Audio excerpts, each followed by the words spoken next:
Welcome. I am Claudia Noriega-Bernstein, abundance coach, author, and host of the award-winning Don't Shrink to Fit podcast, which recently won the Woman in Podcasting Award in the coaching category.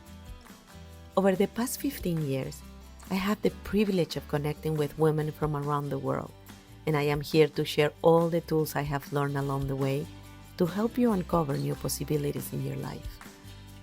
In this space, you will hear impactful stories from women who have walked in similar shoes, sharing their wisdom and insights.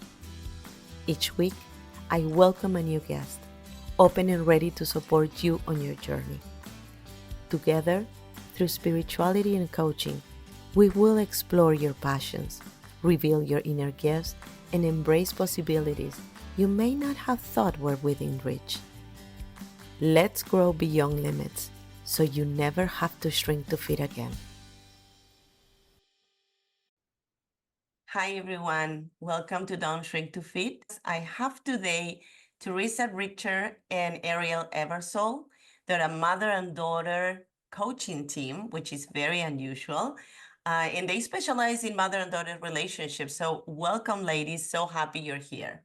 Thank you. We're so happy to be here. We appreciate you having us on your podcast. You know, mother and daughter relationships are complex. I feel I'm very blessed. I have a very good relationship with my daughters. I have 3 daughters. They're adults now.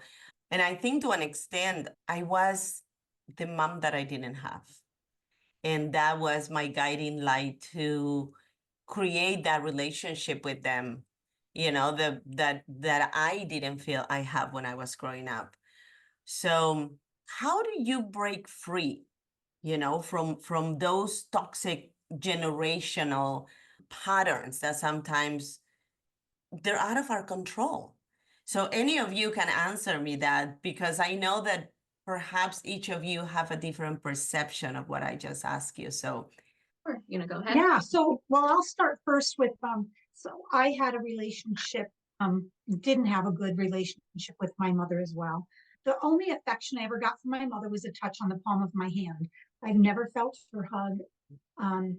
It was just very, she was there and existed, but there was no emotional connection, no anything. So I feel you. And so my goal was I wanted to have children because I wanted to give what I didn't get.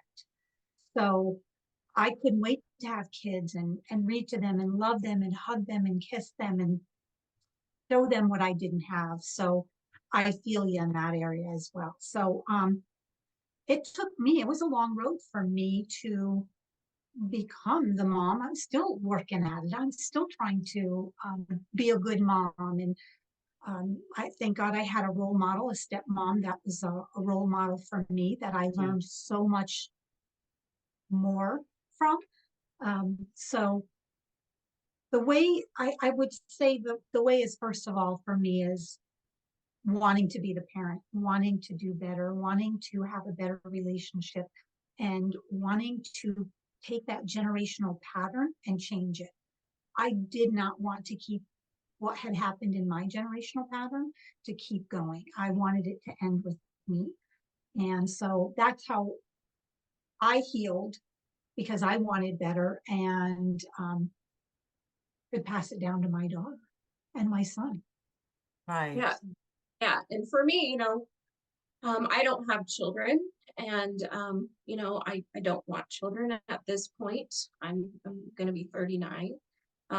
But you know, for me, right, even though, you know, she did her healing, and it's a continual, you know, healing journey, right? We're never done healing. Things are always going to pop up. And so, you know, from her wounds, right, I still got wounds, even though, you know, she didn't want to pass those down, or she wanted to show up better, right? There's still that wounding that happened. And so, you know, really for me, you know, maybe there's not going to be a generation after me if I don't have children, but I wanted to, you know, heal those within me for myself, you know, to have a better life and to go after what I want and to feel empowered and, you know, go after what I want and what I desire in life. And so, like my mom said, the first thing is you have to want to change, you know, and you can't make somebody change or want to change. And so it's all got to come in, you know, internally from you. So that's the biggest thing. And then, right, start being aware, you know, of what's going on. You know, what are those patterns in your life? What are those limiting beliefs that got passed down? You know, what are those limiting identities, right? We have to start becoming aware of what we're doing, how those patterns are showing up in our life, right? What is it affecting? You know, is it affecting my career? Is it affecting my relationships? You know, romantic relationships, you know, personal family relationships, friends, you know, am I not going after what I want in life, right? We have to really start being cognizant of how this wounding is showing up in our life, because you can't change anything that you're not aware of. And so, you know, that's really key, is the awareness part. You know, And I think you touched something very important. You know, to fix a problem, you have to acknowledge there is a problem first. I'm curious to know, how do you link those things to your mom? Like when you start feeling, you know, what you said, angry, frustrated, you know, unhappy, what steps did you take to figure it out that this is not something that I am creating? Because your thoughts create your emotions, but how you pinpoint, okay, this is not an emotion that I am creating because of my limiting beliefs. This is an emotion that it comes from, you know, a past generation. How did you do that? How did you realize that? So first, I'm going to start off with anybody that's wondering, like, what is that definition of the mother wound, right? What is that? Because a lot of us, right, we throw this terminology around. We hear this so much. We're like, what is that actually? And so a mother wound is, right, when a lack of mothering happens, right? There's this disconnection, this lack of mothering that happens due to these really harmful and painful beliefs, programs, you know, thoughts, identities, emotions that get passed down through the female lineage, generation to generation, in a patriarchal society, right? And so, you know, how we think, how we believe, how we feel, right? That is all programmed from 0 to 7. We're programmed, you know, from our mothers, our fathers, society, teachers, television. And so when you really think about it, how you think, how you believe, how you perceive the world, that was not yours. You're operating from a system that was created from when you were 0 to 7. And so when you really think about it, are your beliefs really your own, or they're your parents, right? When you really think about it, all the stuff that you're thinking, those negative thought loops, that's from your parents, most likely, or whoever raised you. And so I'll keep going and then you can jump in. But so how you can kind of tell, right? There's these symptoms that show up for us. And so one of the main things is, like, you inherently feel like something is wrong with you. Like you're unworthy. Like you have this deep sense of unworthiness. Like, what is wrong with me? I just feel like a bad person a lot of times, right? You have the low self-worth, low self-esteem, low self-love. You're angry, you're frustrated, right? You feel like you're spinning in circles and you can't get where you want to. You know, maybe you don't have a great relationship with your mom. People pleasing, you shrink yourself, you silence yourself. You know, there's all these things. You emotionally right, or an emotional caretaker for other people. You know, so there's a lot of different symptoms that show up, but usually what's going on inside of you, that was built from your parents. And so, yeah, you just got to really question it. Is this really mine? Is this really what I believe? Or is this what somebody told me to believe? Programmed into me to believe. So it's not necessarily something that it comes with your DNA. In this case, it's more who is raising you that is kind of downloading those limiting beliefs in you. And it's also from some DNA, but if you think about when we are in our mother's womb, we are feeling her feelings. We are receiving her emotions. We are, if if she's angry, if she feels hostile towards her child in her belly, right? That's already creating who we are. Right. It's already starting at that point.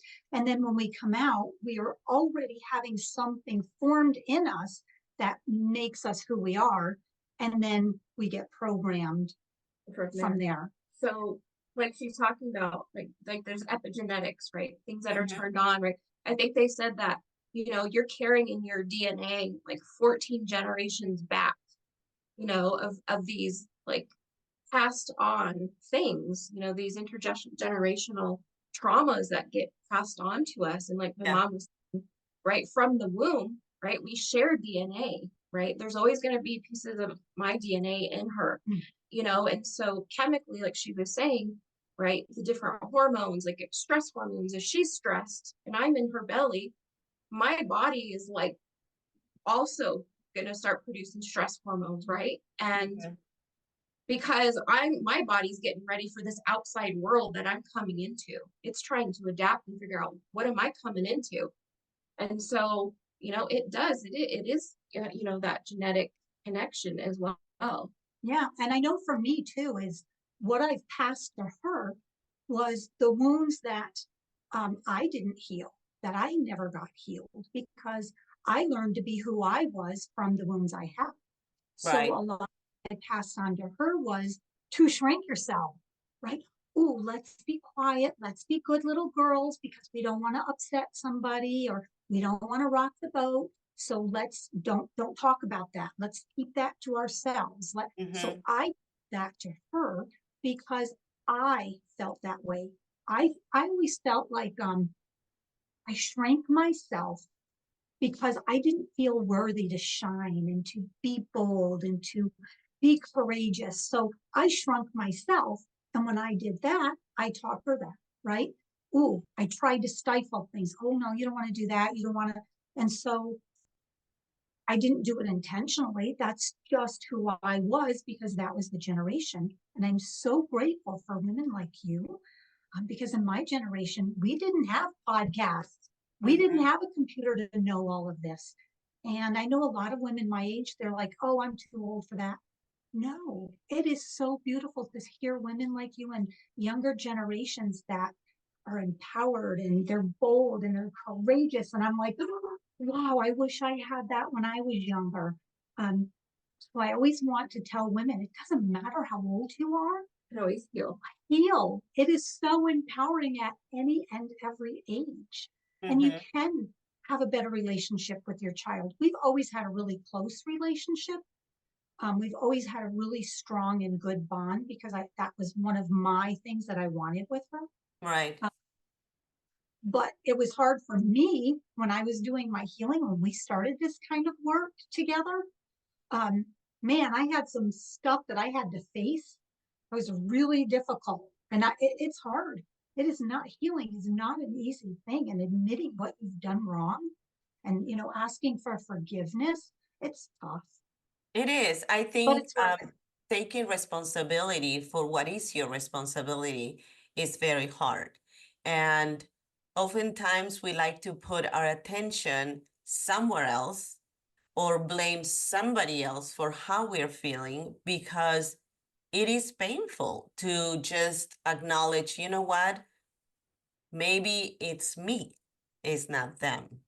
And if it's me, I need to start healing. And for me to start healing, I need to own it. I need to be in integrity. I need to really sit down and start journaling and see, okay, why this is affecting me so much? What buttons this person is pushing? And why am I having this reaction? And I think, and I always say this to my clients, when you become curious of yourself, you start learning not only how to better the relationship you have with yourself, which is, in my book, the most important relationship we have, but also the ripple effect, the relationships that you have with your kids, with your boss, with your friend, with the person in the grocery store. It's like we are programmed to feel that everything happened to us, not for us.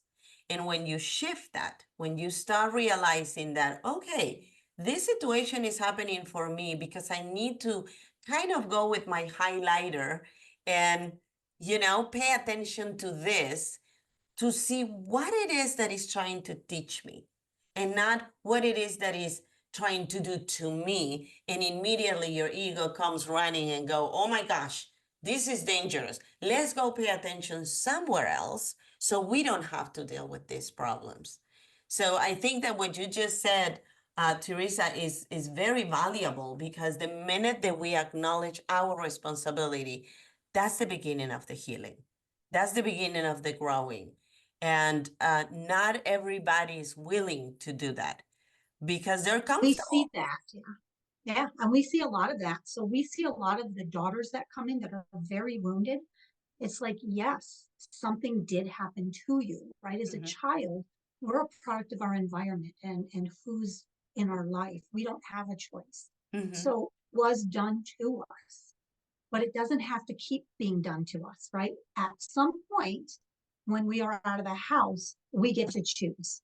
We get to say, I can let this continue to keep happening to me, or I can stop it right here and heal. But a lot of times what we see is the daughters, they don't have the strength yet to heal. So they want to keep blaming mom. They want to keep blaming their circumstances. And they just don't realize by doing that, you're not going to grow and you're not going to heal. You are going to stay right where you were. Yeah. So, and I would say too, again, like she said, right, we don't want to face up to what's really going on, right? It might not have been us that did it, but it's our responsibility to fix it and to heal it. Yeah, that's not fair, right? It's not fair. It was done to us, but as adults, we have to take that accountability for ourselves and show up, and right. And it is hard to get out of that victimhood, that victim mentality, because again, right, it's shining the light on, hey, you've got to make some changes, and that's really, really, really tough. But it's possible. And another thing I do want to say is a lot of times women will delay their healing because they feel that they need an apology or validation from their mother. I was going to say that. Hurting, right? Yeah, so they don't heal and they're waiting for this apology, and a lot of times it's never going to happen. And what we have to tell, like we tell our clients, right, you can heal without that acknowledgement, right, because it's already been done. An apology isn't going to change what has happened in the past. It's not going to erase that hurt that's been done to you and that wounding and that trauma. And so that's the big, like, an aha moment for a lot of our clients is like, you don't need your mom to heal, or you don't need your daughter to heal, or whatever. You can do it on your own. I think that we learn since we are little that we need to fit in. And the problem with fitting in, and this is why I name my show Don't Shrink to Fit, is that we have to shrink to fit in. We have a misconception about fitting in and belonging. And I do actually retreats then, and I teach women the difference, because when you belong, you must be yourself to be able to belong. But to fit in, that's when you shrink. That's when you modify yourself. And when we do that, we resent ourselves. We are saying no to us and yes to the world. And we don't realize that. So we start creating this unworthiness that we were talking about at the beginning, because these people love me, but they don't really love me. They love in whoever I am pretending to be so I can feel that love that I need to feel. And that is such a tricky place to be, because although you're receiving that love, you're not receiving that love because it's not for you. It's for that character that you created to be part of wherever you wanted to be part of. So like a conditional love. It is right? a conditional. Conditional. If you behave, if you're a good girl. If you don't talk, if you say yes. Yeah, like 100. it's conditional. So then it's like, well, I know that I'm only going to get love if I'm X, Y, and Z. So I'm going to be X, Y, and Z for you so that I can get love. And then as we go on further on as women, we seek external validation and acceptance from everybody because we feel like that's where we're getting our love from when it needs to come from within here. But And how sad, right? That you put all Isn't that it? power in the other person. I mean, I'm a true believer that we are either victims or villains in somebody else's stories, depending on how we behave. If we use our voice, if we stand in our ground, and I was actually recording a video earlier for my Instagram about this. If we stand in our ground, we are the villains in somebody else's story. If we allow them to walk all over us, then we are the victim in somebody else's story. But then again, it's somebody else's story. It's not your story. So what part do you want to play in your story? That's the biggest question, because who cares what people think? Who cares if people like you if you don't like yourself? Mhm. The person looking back at you in the mirror is the person that's supposed to be in love with you. That's supposed to be your high. That's supposed to be your biggest fan, your best friend, the witness of your life, not the neighbor or your friend or your boss or your coworker. And when we grow up, even when we go to a playground, we are taught that we have to be complacent of the other kids and we need to give the toy to the other kid. Well, I don't want to give my toy. I don't want to give my toy. That doesn't make me selfish. That makes me somebody who knows what I want. You know what? I will let you play with my toy when I'm done playing with my toy because right now I want to play with my toy. We don't teach that to our kids. In general, Right. I'm talking, I have taught my kids differently, but in general, we don't teach that to our children. So our kids grow up thinking that in order to be liked, they have to be certain way.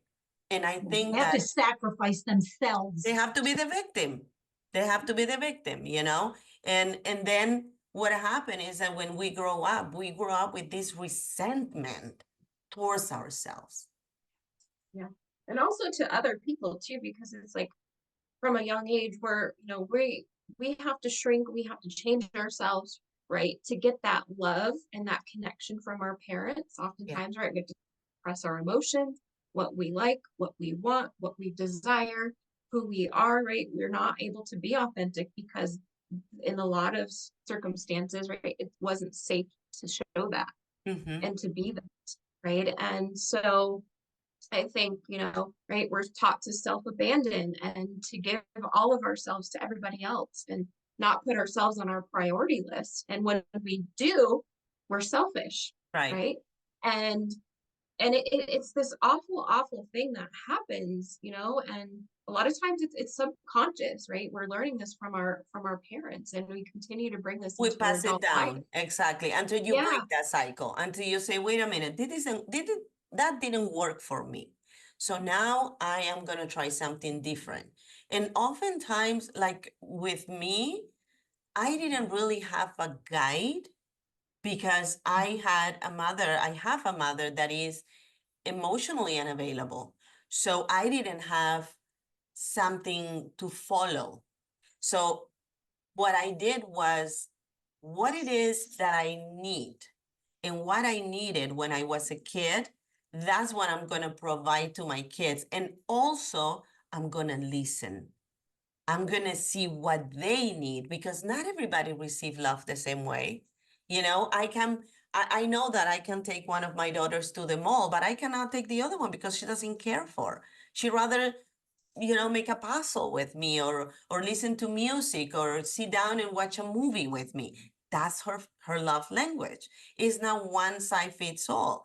So sometimes as parents, we think, but I give you everything and I buy you everything and I take you everywhere. Well, that's not my love language. So listening to what the kid needs, I think is really indispensable. Absolutely. They got to be their own person. And a lot of times, narcissistic personality mothers, they don't know that. They don't get that. You're a separate person. You're a separate being with your own likes and wants. They don't, yeah. They don't see that. And so we try to form our children to be little mini us's instead of Mhm. saying, wow, look at this person that's an individual. How are they going to be? Who are they going to become? And experiencing the world from their point of view, I think is the most beautiful thing as a mom that I get to do, is to watch my children of what Mhm. excites them, what makes them happy, what are they going to be when they're older. But not everybody gets that chance, unfortunately. Yeah. A lot of, a lot of parents, especially mothers, and again, this is what creates a lot of conflict, right? What my mom just said is they're not allowed to individuate, and be their own personal person, Right. and that's a big thing for conflict that comes up, daughters trying to be her own person, and especially in the teen years, she's trying to figure the world out. She's trying to fit into cultural expectations or parental expectations, but also trying to forge her own identity.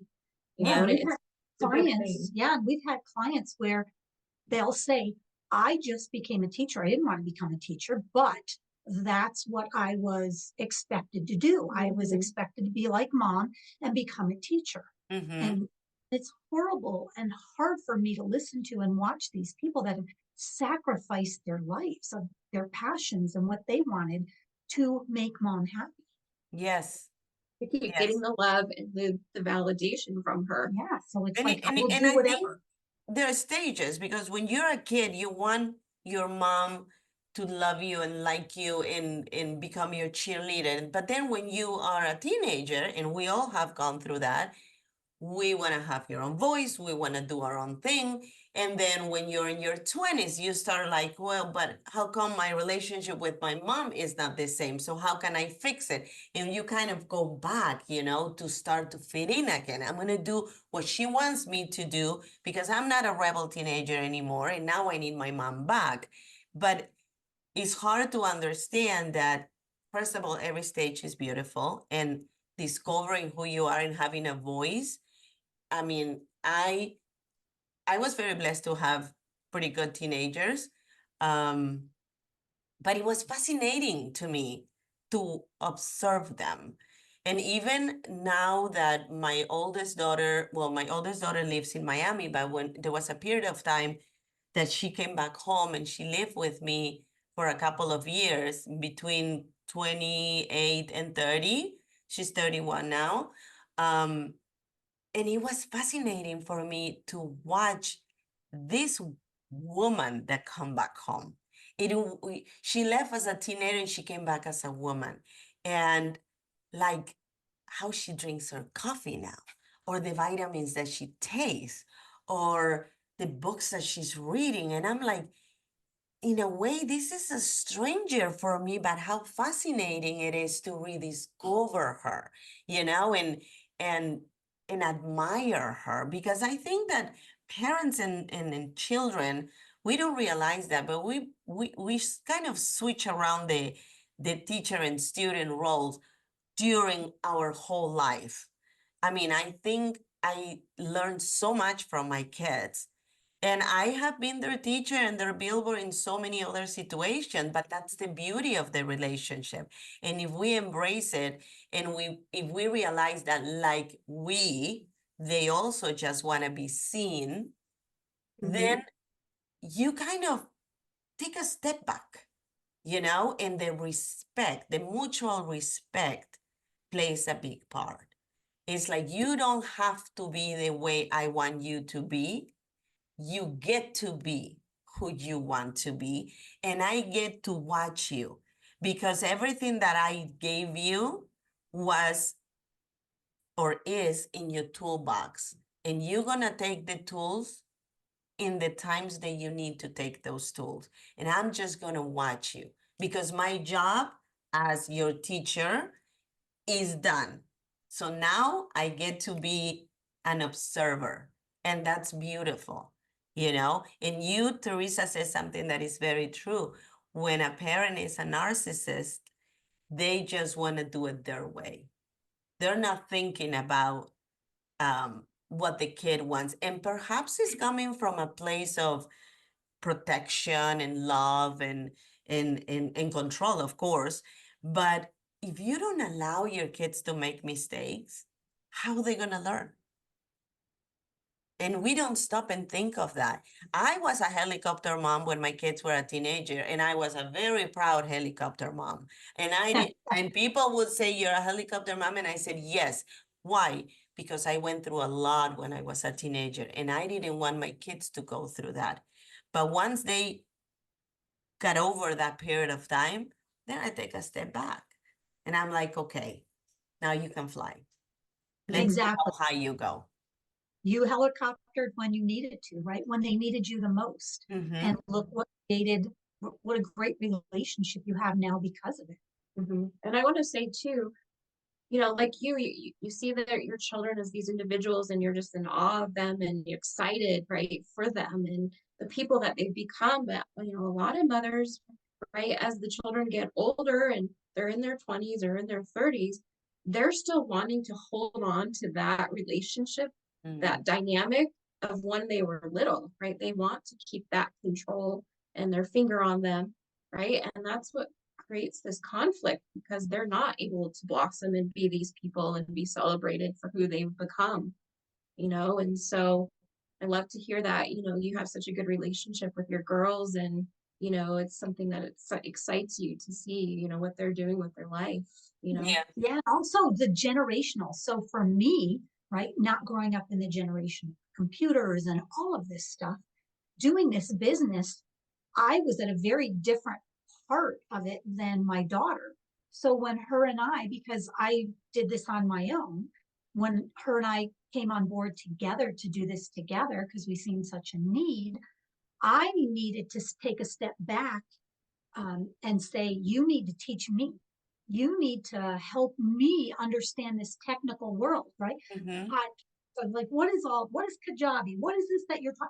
I knew none of this. I was completely in the dark. And I had to step back from the mother role and say, man, she's a strong, intelligent, powerful woman that I can now learn from, that I never had the opportunity when I was a kid. But now I get to do it for my daughter. And I thought, God, what a blessing. I got to teach her what I know, and she gets to teach me what she knows. And do you feel like life's challenges are holding you back from becoming the woman you're meant to be? Well, it is time to take charge of your journey and reclaim your power. I want to introduce you to my free, downloadable workbook. It's called Empowered Journey, Overcoming Challenges and Embracing Abundance. This workbook is designed to help you identify the obstacles in your life, map out actionable steps to overcome them, and stay motivated with daily affirmations. Download it today and start your journey to becoming the most empowered version of yourself. The first step to change is just one click away. Let's grow together. The link is in the description of this episode. And now, back to the show. for that, I think we make a really powerful team, right? Too, because of our different generations. Because we work with mothers and daughters. Right. I get the moms. I get them a little bit You more. guys split them, right? Like No, so we Ariel, have this.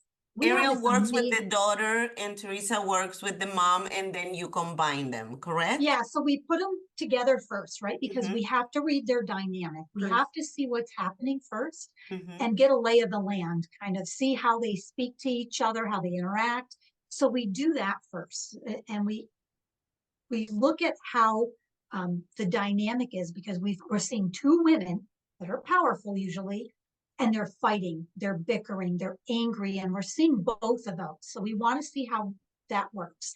And then once we do that, then we separate them. I take moms, she takes daughters, and then we help them with what we've witnessed. Right. And then once we teach them, like what you were talking about, right?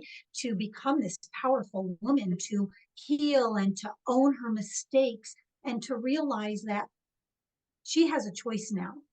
You can continue to let somebody else hurt you, or you can continue to heal. That's your choice. And then we get them to that point to where they're strong, powerful women. And then when we bring them back together, it's like a whole new dynamic. It's like you're seeing two healed, strong women finding commonality and a love that they didn't even realize that they had with each other, and seeing each other for the beautiful women that they are, and in both ways, right? And we also teach them from the generations, right? Let's take a look at what happened in the past from a long time ago to get to where we are today, right? The daughter and the mom. So it's amazing. Yeah, and so, once we bring them back together, we'll sit with them for another 6 sessions, right? To help that integration, to help them with the communication, all these different things, right? That we're lacking. Now that, they're not explosive and reactive and angry and wounded, now we can sit them together and, they can actually sit and listen to each other and understand what each other needs, right? And see each other. But so when when they're not healed, right, when they first come to us, right, it's this explosion. It's Right, triggering because constantly. they're both angry, they're both unhealed, and they're both wanting to be validated, both wanting to be seen, both wanting to be heard, and we're programmed that if she wins, I lose, a lot of times, right? That's why we have, like, right, these sister wounds and a lot of jealousy with other women, because we're taught that. And so we see that in the mother-daughter dynamic, right? Each one is trying to win, and they don't realize that they both work together and they both can win. And another beautiful thing is now when I have a mother, right, and she sees her daughter, she thinks a certain way with her daughter, but when she looks at Ariel and talks to Ariel and will get the same input that her daughter's giving her, it's different coming from Ariel. It's a strange woman, and she's hearing it differently. But And I then think that is in all the relationships too. Like if we have a pattern with our boss, for example, and our boss come and say, do A, B, and C, we already have a defense mechanism in place. So when that person comes and tell us that, we have a reaction. If somebody else come and tell us the same thing, we might not react the same way because our energy towards that other person is different. So in a way, you have to shift that energy so it's not resistant to what the mother or the daughter are communicating, right? Yeah, because that helps each of the mother and the daughter see it from that viewpoint. And then they're like, wow, maybe my daughter, what she's saying, now I'm getting it, right? I'm hearing it from another woman. I'm starting to get it and understand it. And it doesn't feel so invasive to you. And so it's not an attack anymore. triggering. Yeah. So it's amazing how by us joining forces, you've got these women that have two different, I'm very different than my daughter. We are very different people. So they get two people that are very individual seeing it so that we can give the input from multiple different ways and perspectives. And yes. So what happened when you have a mother-daughter, and let's say the daughter is coming to you because the mom just ran out of resources, and she's like, we have to go talk to somebody. We can't continue in this vicious circle. So the daughter comes, and she's kind of like, well, I'm doing this because she wants to do it. And I mean, like I know that to be able to coach somebody, they gotta be coachable. If they're not coachable, you can talk until you're blue and nothing is gonna happen. But what happened if you both realize, you know what, this person is too stuck in her ways. This is not gonna work. Well, that's their choice. If they want to stay stuck in their ways, they can stay stuck in their ways. You yourself as the person that's not stuck, you get to still heal. You still get to show up for yourself. You get to set the boundaries. You don't want to heal, and that's okay. But guess what? I have a choice. When I'm with you, I have a choice to stay and take what you're giving me, or I have a choice to say, I'm not tolerating this, I'm walking away. So we will help that woman be so empowered that she's able to do that. Mom gets that way, and you have to grieve mom at that point, or daughter. You're going to have to say, you know what? It's a loss. It is what it is. She chose that path, but I'm choosing a different path to be that. So usually if it is a mother-daughter coming to us, usually the mom is on board. She might be a little bit reluctant, right? Because it brings up a lot of shame and guilt, right? Acknowledging these things that have happened. Right. And so, sometimes, they'll kind of be on board, and, as we start working with them, they'll really kind of come in and show up for themselves. But sometimes, yeah, they're not on board, and daughter continues, or mom, does their own healing journey. But a lot of times what we do see, daughter will come to us and maybe mom's not ready, but daughter will start changing, she'll start healing, and she's showing up, right? She's going to start showing up as a different person. She's not going to be reactive, right? All these different things. And so mom will, oh, wow, my daughter, there's a big difference. What is she doing? Or I can really see that what she's doing is making a difference. I want to do this now. So Right. we'll see that a lot. Daughters will come to us. They'll make a change, right? Because when you change, everybody else around you is going to get impacted, right? Because of the ripple effect. And so a lot of times moms will then kind of join later. So.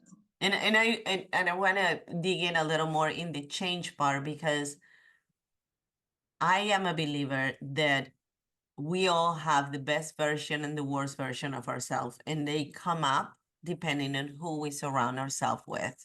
It's not that we change per se, but we choose to have a different behavior depending on who we are at that particular moment, or how much we allow people to push our buttons or trigger us.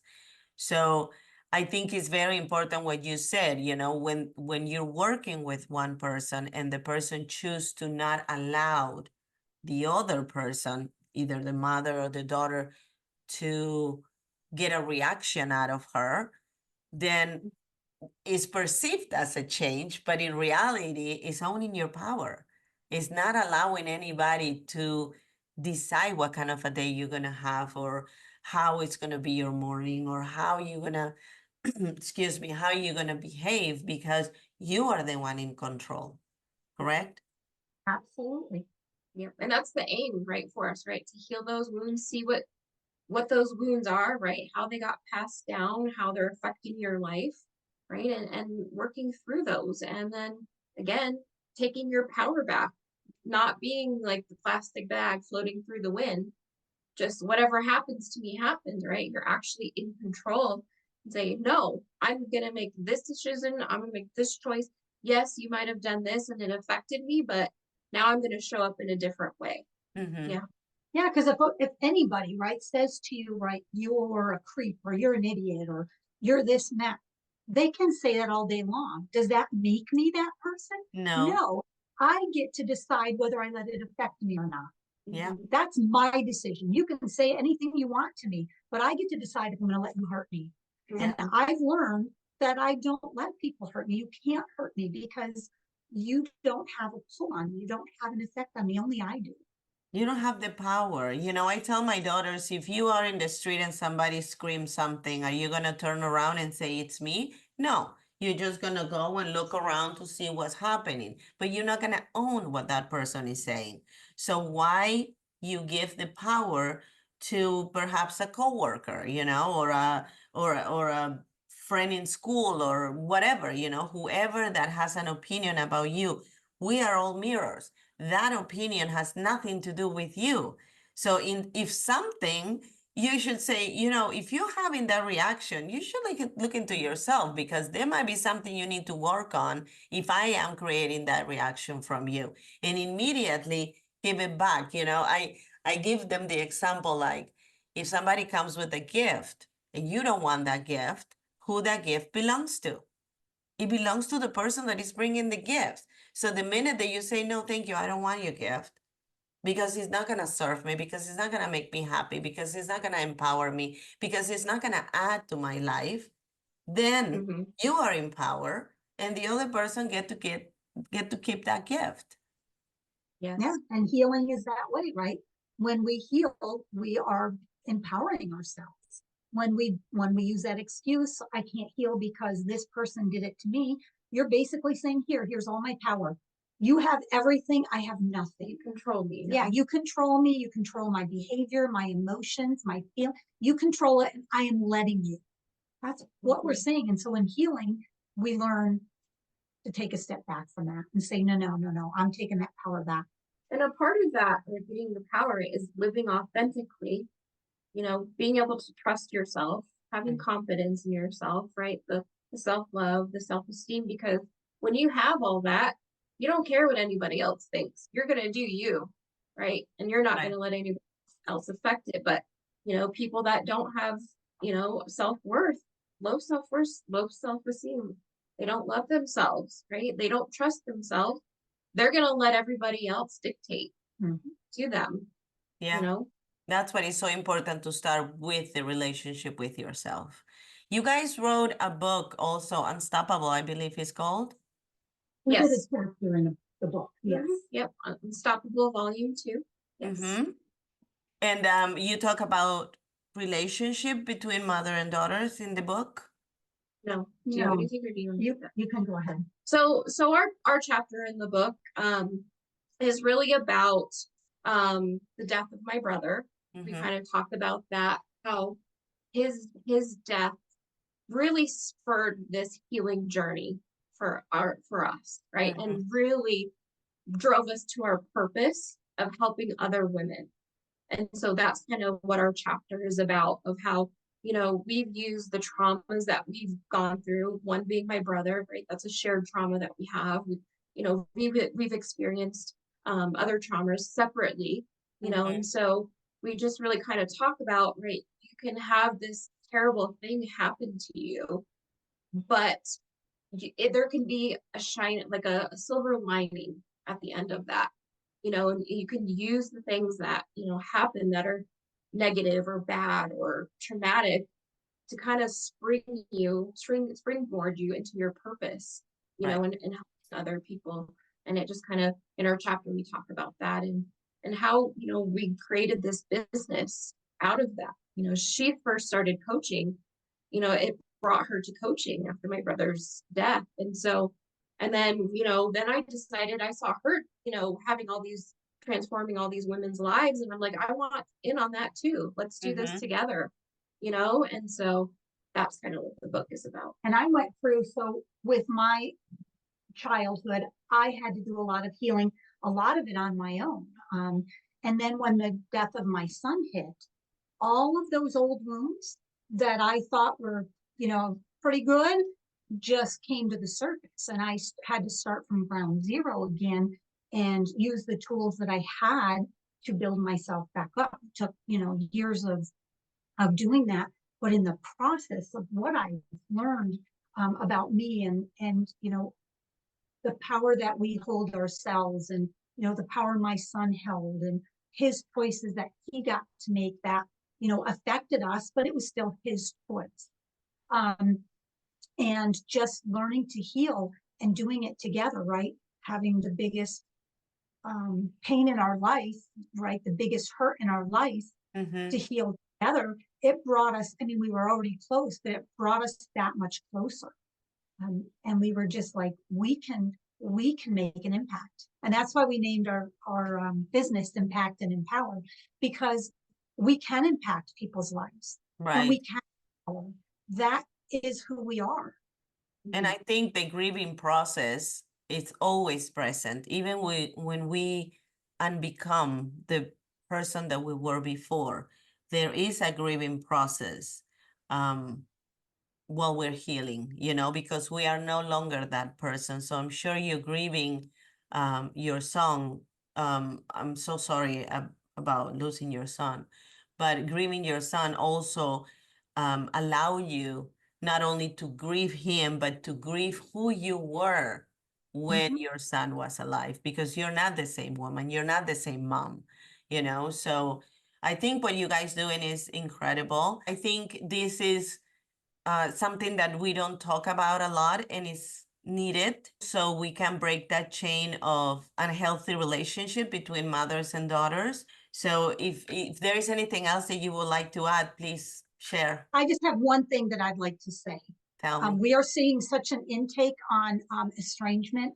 So get help in your relationship before estrangement happens. That's really all I wanted to say. Just get help. Perfect. Yeah. Thank Find a you. community, find a community that you can join, that you can be a part of. It's, heading in one direction, or go get a coach, go see a therapist, just Get help. get help. And even if moms or, daughter's not on board, do it for yourself.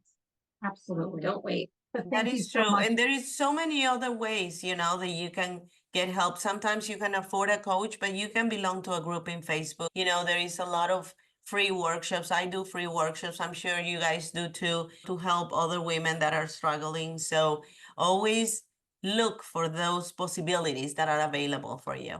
Absolutely. They're all over. And it's like women like you that put shows on like this that empower the women to do it, to heal. So thank you. Thank you. We appreciate you. Thanks.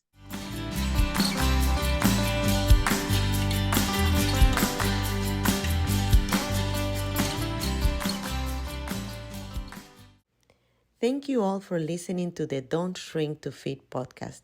If you like this episode, please write a juicy comment below and subscribe to my podcast. Remember, we can only fly if we embrace each other. Until next week, be happy, be safe, and be kind to yourself.